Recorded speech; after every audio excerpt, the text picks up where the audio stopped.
Stand up comedian Anudeep Pawan Kalyan పైన, నిహారిక పైన, రామ్ చరణ్ పైన కొన్ని కామెంట్స్ చేశాడు. సో దీని గురించి మీ అభిప్రాయం ఏంటి? అమ్మ అనేది నీకే చెప్తున్నాను, కొంచెం నోరు అదుపులో పెట్టుకుంటే చాలా బాగుంటదని నా ఫీలింగ్.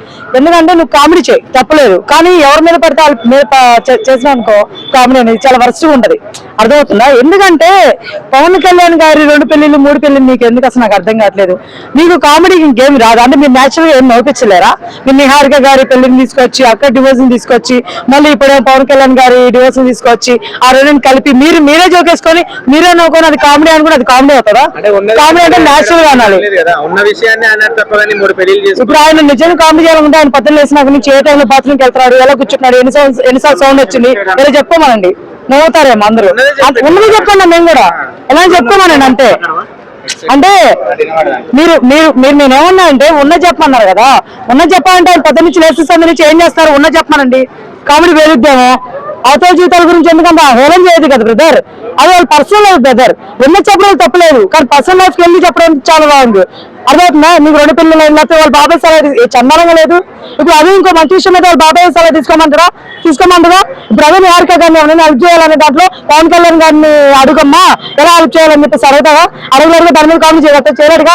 వరస్ట్ కామెడీ చేస్తారు. ఇలాంటి వాటిని ఎంకరేజ్ చేస్తారు చూడండి. వాళ్ళు స్టాండప్ కామెడీ కాదు, వాళ్ళు కూర్చున్న కూడా కామెడీ కాదు, అసలు కామెడీకి పనికిరాడని నాకు అనిపించింది. ఇలాంటి స్క్రిప్ట్ చేయడానికి రాజకీయ నాయకులు ఎవరో ఇచ్చా నాకు తెలియదు, కానీ దళితుడికి ఉండాలి కదా కొంచెం బుద్ధి. దెబ్బిస్తే ఏమైనా తినేస్తాడా? ఏమైనా గడ్డి తినేస్తే ఏమైనా చెప్తాడా? చాలా రాంగ్ కదా అది. అవునా కదా చెప్పండి. ఘోరమైన నీచమైన కామెంట్స్ ఉండొచ్చేమో కానీ పర్సనల్ గా తీసుకెళ్ళండి. పర్సనల్ గా తీసుకెళ్లారు.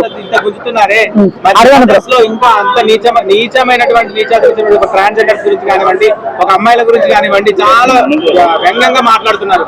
మరి వాటి గురించి ఎందుకు ఇప్పుడు మీరు అన్నారు కదా బ్రదర్, క్వశ్చన్స్ అడిగారు కదా, ఆ క్వశ్చన్స్ ఒక ఆన్సర్ చేస్తా. ఎవరి పేరైనా ఎత్తి పర్సనల్ గా మాట్లాడారు అమ్మాయిలు అని అంటున్నారు, కానీ అమ్మాయి పేరు ఎత్తారా చెప్పండి. ఎవరిని కామెడీ చేస్తారు? ఏమని కామెడీ చేస్తారు? గొప్ప నటి అయినటువంటి కామెడీ చెప్పండి. కామెడీలేనండి. ఆమె మీద పెళ్లి విషయం మీద ఏమని ఇస్తారు? విషయాల మీద కానివ్వండి చాలా వ్యంగ్యంగా మాట్లాడుతున్నారు. ఆ కామెడీ ఒకటి చెప్పండి, నాకు చెప్తున్నా అంటున్నా. అసలు పవన్ కళ్యాణ్ గారు అన్నారని చెప్పి బ్రో మీరు తుత్తు అని వాగడం కాదు బ్రదర్. పవన్ కళ్యాణ్ అన్నారని చెప్పి బ్రదర్ నేను అదే చెప్తున్నాను. క్వశ్చన్ అడిగేటప్పుడు వాదిస్తున్నావు, క్వశ్చన్ అడుగుతున్నావు, ఆలోచించు. కాదు బ్రో, నిహారికానే నేను అదే అంటున్నాను. వేరే షోస్ లో నిహారికాని ఏమన్నా ఒక డైలాగ్ చెప్పితే దాన్ని బట్టి నేను ఆశ్రయిస్తా. మీరు అన్నారని చెప్పి డైలాగులు కాదు, ఏ అన్నారు డైలాగులు చెప్పండి. పెళ్లిళ్ళు ఏ పెళ్లిళ్ళ గురించి ఏం డైలాగ్ చేస్తారో చెప్పండి. ఏ ఛానల్లో ఏ డైలాగు ఎవడు ఏ జోక్ చేస్తారో చెప్పండి అంటున్నా. ఈటీవీ జబర్దస్త్ ఎవరన్నారు? అన్నవాళ్ళు పేరు చెప్పండి బ్రదర్. భయం వస్తుందా? భయపడుతున్నావా? నన్ను భయపడడం పేరు చెప్పు. మరి పేరు చెప్పు బ్రదర్. పేరు చెప్పడం వాగద్దు, వెనక నుంచి పేరు చెప్పి వాగు. దమ్ము ధైర్యం ఉంటే. దమ్ము ధైర్యం లేనప్పుడు పేరు చెప్పు. పేరు చెప్పలేకపోతే నీకు దమ్ము ధైర్యం లేదు అని అర్థం.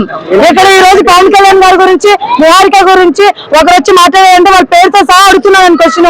అలానే ఆమెను ఎవరైతే క్వశ్చన్ చేస్తారో వాళ్ళ పేరు చెప్పండి. మీకు దమ్ము ధైర్యం ఉంటే మీరు పేరు చెప్పకుండా వచ్చి తిత్తుతాను అయితే అవ్వదు. ఇక్కడ మీకు మీరేమన్నా మాట్లాడంటే నిరూపించి మాట్లాడండి, అంతేగాని నేరుంది కదా అని పెనజేరు వాగద్దు. అదే వాగాలంటే ఏదో ఉండాలి, నిరూపించి వాగండి. దానికి ఆన్సర్ చేస్తాం. మీ దగ్గర ఏమీ లేకుండా మాట్లాడొద్దు. చెప్పండి. సో ఫైనల్ కూడా చెప్తానండి, ఎవరు ఎన్ని వాగినా ఎన్ని చేసినా ఏం జరిగినా సరే ఒక పర్సనల్ లైఫ్ మాట్లాడితే వాళ్ళకంటే పిచ్చుకొక్కలు ఎవరు ఉండవు. ఇదైతే నిజం. పిచ్చుకొక్కలు కానీ దారుణం వాళ్ళు. పిచ్చుకొక్కలు కానీ ఒక టైంలో కట్టి ఇంకో టైంలో కాము ఉంటుందేమో. ఇదైతే ఎరుకొక్కలు పిచ్చుకొక్కలు ఇంకా పెద్ద పిచ్చుకొక్కలు. నిజం చెప్తాను ఎవరో కానీ. అది కామెడీ అనుకొని అవతల కామెడీ సీరియస్లీ చెప్తున్నా. కామెడీ అనేది అవతల వారికి చాలా వ్యవసంపుగా ఉండాలి. వాళ్ళందరూ వాళ్ళకి నవ్వురావాలి తప్ప అవతల పెళ్లిల గురించి, యువతల డివోర్స్ గురించి దాని జోకులు వేసుకొని వాళ్ళు నవ్వితే అది వరస్ట్ థింగ్. అర్థమవుతుందా? అలాంటి జోకులు వేసేవాడికి సిగ్గుండాలి, నవ్వినవాడికి సిగ్గుండాలి.